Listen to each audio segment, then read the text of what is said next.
Hi Adam. Hello. Thanks very much for doing this interview. And what I'd like to ask you first of all is, how did FasterEFT come into your life?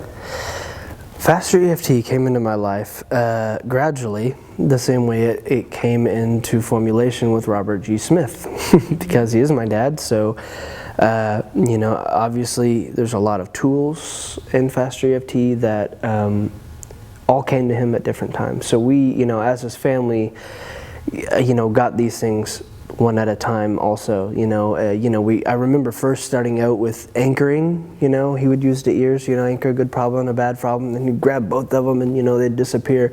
And there was arm testing in there, and then eventually the traditional FasterEFT style, and then there was each step of the way of course my involvement with everything was different than his other children, and I had a real interest in it.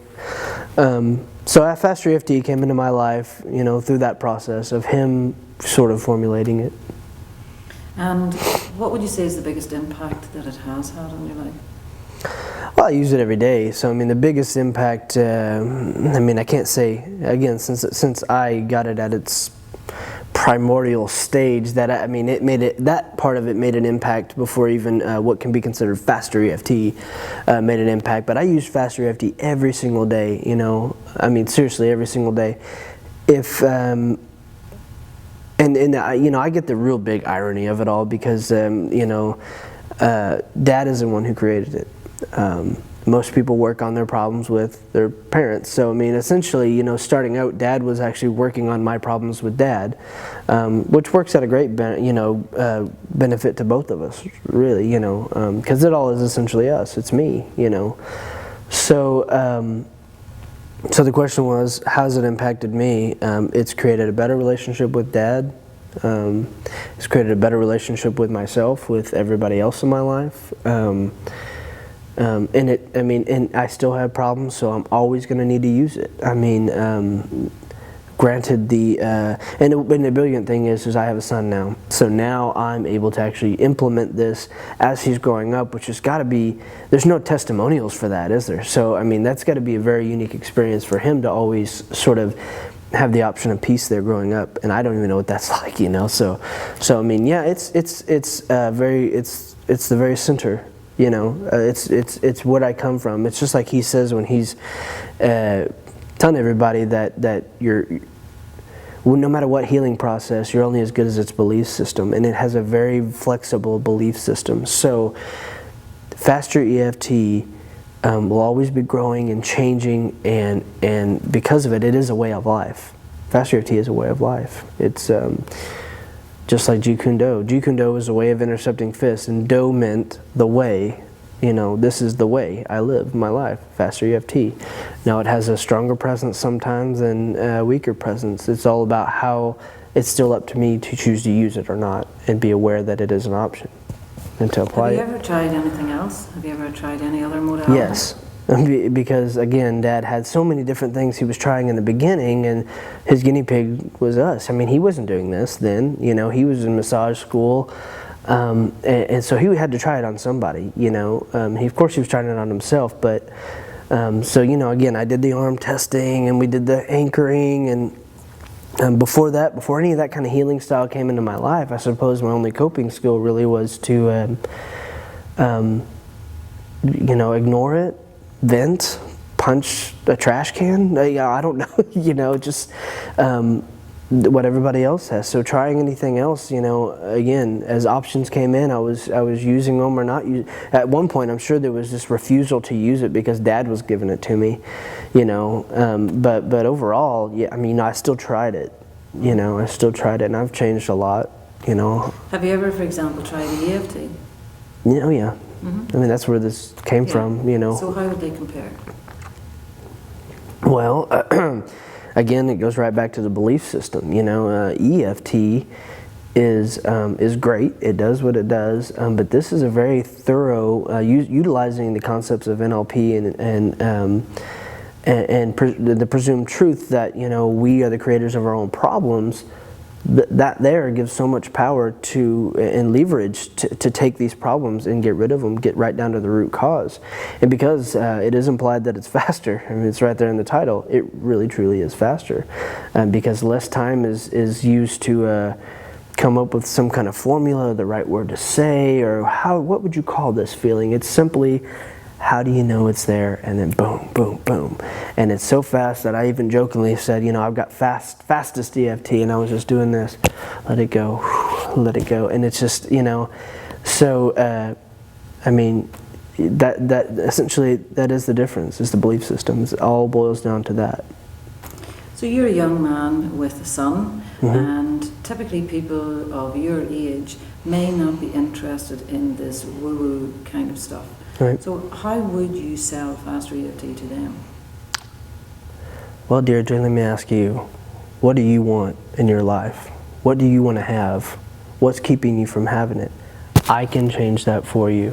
I think simply not describing the process, but doing the process for them will just wield the results without having to. And I know that skeptics will ask a lot of questions, because if it seems too good to be true, society says that it probably is. But so the question is, how would I describe it? I would simply describe it as a very logical process that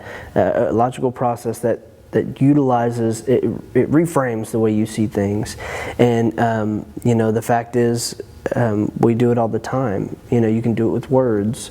Everything affects how we process things. So I think it's essential to leave a lot vague, I guess, because I think the process itself will show that it works. I mean, it does work. So if, say for example, someone's sitting watching the YouTubes and they've found Robert Smith, they found FasterEFT. Under comedy. Just kidding, I'm just kidding. And they're teetering on the brink, deciding whether or not to take the next step, become a practitioner, come to training. What would you say to them? Well, to me, he's got so many free videos on there. They have to have gotten something from them to be interested, and not just as a bystander, but participating in them, tapping on themselves and seeing change work. To me, as somebody who wants to learn, wants to grow emotionally, mentally, I mean, that would be a selling point. It's like, oh my God, it worked. I did it and it worked.